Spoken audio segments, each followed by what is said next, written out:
Joining me now is NBC News correspondent Vaughn Hilliard, former Florida Congressman David Jolly, and Michael Steele, former RNC chairman. Michael, in looking ahead, I know we're talking about the committee right now and what they are finding out about what happened on January 6th, and today could prove extremely interesting.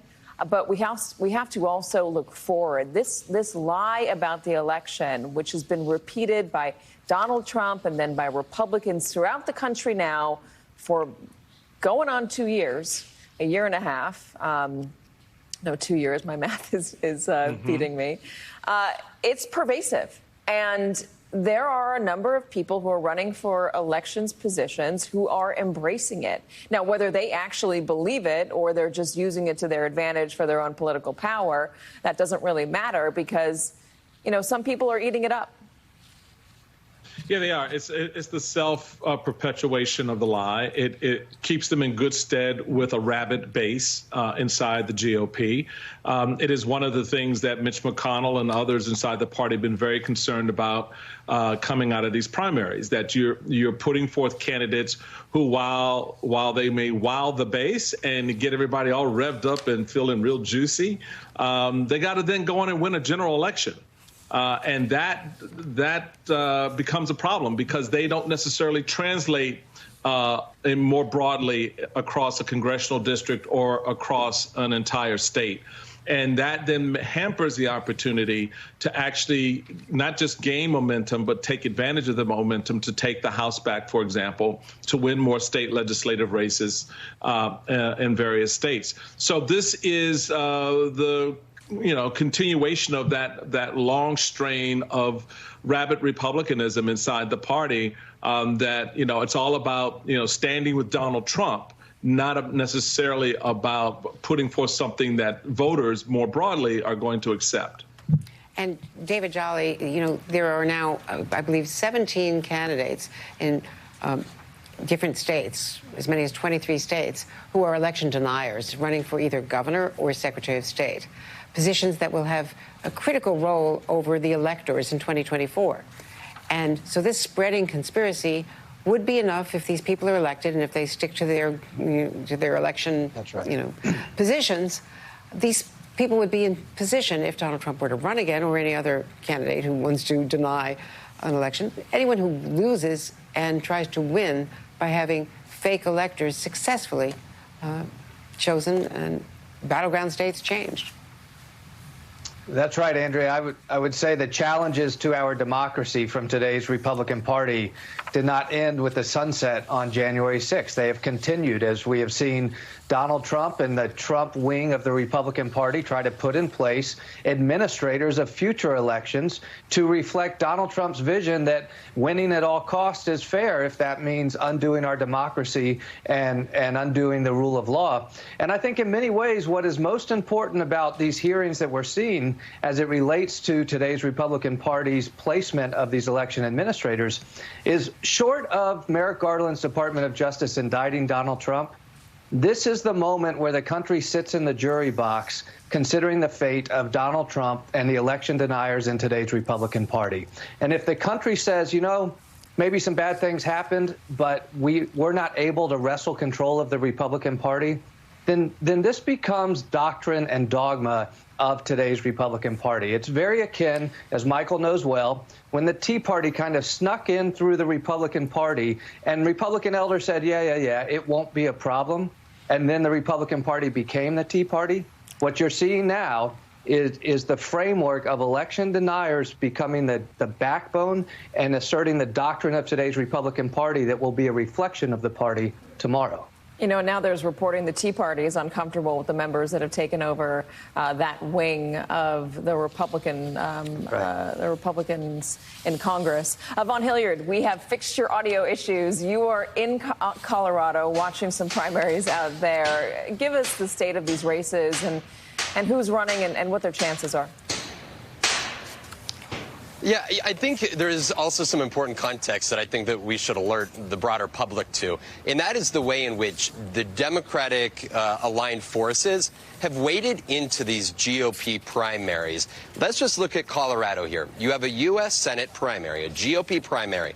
There are two candidates, John O'Day, who is a construction company CEO. He has even suggested that if he were to go into Congress, that he would vote to codify a certain level of abortion protection, reproductive rights, into federal statute.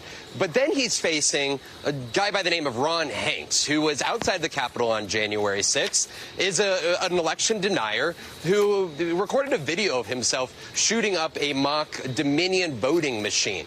But when you're looking at this primary, right now the Democratic super PAC has spent millions of dollars propping up the campaign of Ron Hanks, that election denier. On airwaves across here, Colorado, they have blanketed campaign commercials, essentially knocking down the campaign of John O'Day, the more moderate candidate in this race. But you're also seeing that in the governor's race here. There's another election denier who is running in a contested GOP primary here, and the Democratic Governors Association is running campaign ads that promote and lift up his candidacy. You also see this in Illinois. J.B. Pritzker is running for re-election. There's a competitive GOP primary in that governor's race in Illinois.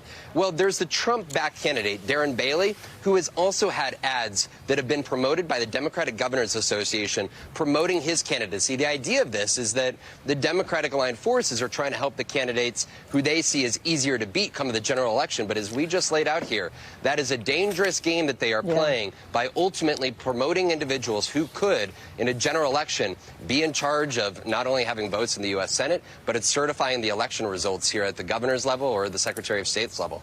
Yeah, that is also, you know, as you point out, in Illinois, been the case with J.B. Pritzker, the governor. And it is dangerous because you never know what is going to happen when the voters vote. There's enough anger and frustration in this country and inflation and a lot of other headwinds. There are just so many different cross currents.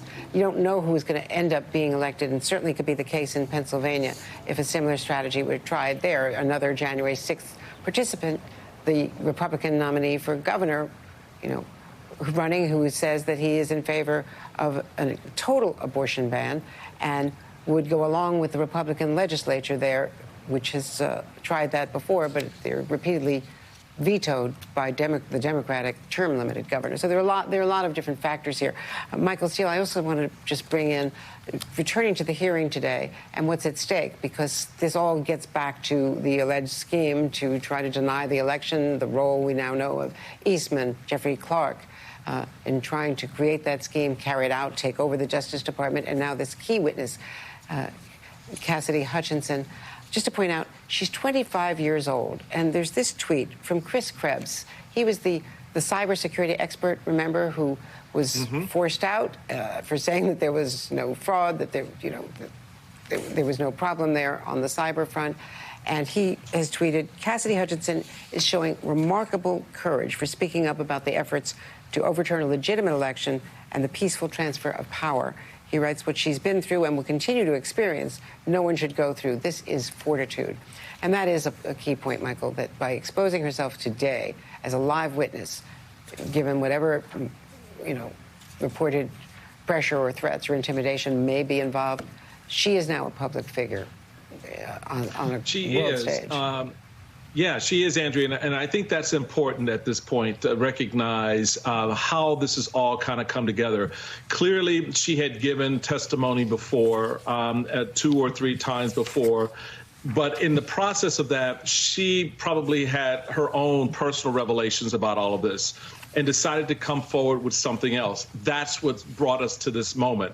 So she is stepping into history in a very important way in terms of the work of this committee. And so it'll be really telling today how this plays out, what the ramifications are from this unprecedented sort of, you know, quick gathering of the committee when everyone was told, hey, we're going to take a couple of weeks, we're going to push to the middle of July, come back then. That she's now moves the needle on this discussion to the point where the committee feels that what she has to offer at this moment is that critical and that important. So she is, to Mr. Krebs' point, really stepping into a leadership role here in a historic moment. And so now we just sit and wait and see exactly what that is and how this will play out.